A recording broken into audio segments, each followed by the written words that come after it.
খেয়াল রাখবেন, মুস্তাজাবুদ দাওয়া মানে এমন ব্যক্তি, যেই ব্যক্তি দোয়া করতে দেরি কিন্তু দোয়া কবুল হতে দেরি হয়। হাত তুলে দোয়া করতে দেরি, মুহূর্তেই দোয়া কবুল করে নেয় কে? আপনি যদি সব সময় ইস্তেগফারের আমলটা করেন, আপনারে মুস্তাজাবুদ দাওয়া বানিয়ে ফেলবে কে? আপনারা ইমাম আহমদ ইবনে হাম্বলের নাম শুনেছেন?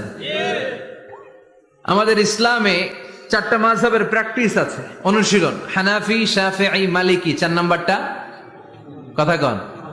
আরো অনেক মাযহাব আছে, কিন্তু এই 4টা মাযহাব বেশি প্রসিদ্ধ। গোটা বিশ্বের মানুষগুলো কোরআন সুন্নাহর আলোকে যে আমলগুলো করে, এটা 4টা মাযহাবের রেফারেন্সের সাথে কোনো না কোনো ভাবে মিলে যায়। এটার প্রথমটা হচ্ছে হানাফি, দ্বিতীয়টা শাফিঈ, তৃতীয়টা 4 নাম্বারটা সবাই বলেন কি নাম?